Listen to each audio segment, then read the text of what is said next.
देशातील मंदिरांमध्ये भक्तांकडून दान स्वरूपात जमा झालेल्या सोने, चांदी व इतर मौल्यवान वस्तूंवरून पुन्हा एकदा राजकीय आणि सामाजिक चर्चांना उधाण आले आहे। विविध स्तरांवर मंदिरांच्या संपत्तीबाबत चर्चा सुरू असताना दुसरीकडे स्वातंत्र्यानंतर विविध तपास यंत्रणांकडून जप्त करण्यात आलेल्या सोने चांदीच्या साठ्याची अधिकृत आणि सर्वसमावेशक माहिती आजपर्यंत सार्वजनिक न झाल्याबद्दल अनेकांकडून प्रश्न उपस्थित केले जात आहेत। देशभरातील पोलीस, सीमा शुल्क, महसूल, ईडी, सीबीआय आणि इतर तपास यंत्रणांकडून अनेक गुन्हे प्रकरणात मोठ्या प्रमाणात सोने, चांदी आणि मौल्यवान वस्तू जप्त केल्या जातात। अनेक प्रकरणांमध्ये या वस्तू न्यायालयीन प्रक्रियेत अडकून राहतात किंवा शासनाच्या ताब्यात जमा राहतात। मात्र स्वातंत्र्यानंतर आजपर्यंत देशातील जिल्हा व तालुका स्तरावर किती वेळा अशा जप्त मालमत्तेचा लिलाव झाला आणि किती संपत्ती अद्याप सरकारी ताब्यात आहे, याबाबत स्पष्ट राष्ट्रीय आकडेवारी समोर आलेली नसल्याची टीका केली जात आहे।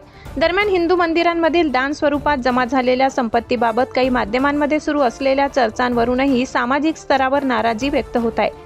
अनेकांचे मत आहे की मंदिरातील संपत्ती ही भक्तांच्या श्रद्धेची ठेव असून ती धर्मरक्षण, समाज कल्याण आणि सांस्कृतिक जतनाच्या उद्देशाने पिढ्यानपिढ्या दान करण्यात आली आहे। त्यामुळे अशा संपत्तीबाबत कोणतीही भूमिका घेताना धार्मिक भावना आणि मंदिरांची स्वायत्तता लक्षात घेतली पाहिजे।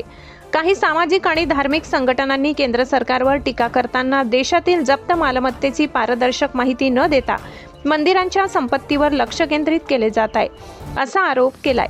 अनेक मंदिर संपत्तीच्या वापराबाबत कोणतेही निर्णय घेताना भक्त, ट्रस्ट आणि धार्मिक प्रतिनिधींशी सल्लामसलत करावी अशी मागणीही करण्यात येत आहे। दरम्यान या विषयावर अद्याप केंद्र सरकारकडून कोणतीही अधिकृत व्यापक भूमिका स्पष्ट करण्यात आलेली नाही। मात्र वाढत्या चर्चांमुळे आगामी काळात मंदिर संपत्ती, धार्मिक स्वायत्तता आणि जप्त मालमत्तेच्या पारदर्शकतेचा मुद्दा अधिक गाजण्याची शक्यता व्यक्त केली जात आहे। सबस्क्राइब करा, बेल आयकॉनचे बटन दाबा, सोबत शेअर करायला विसरू नका।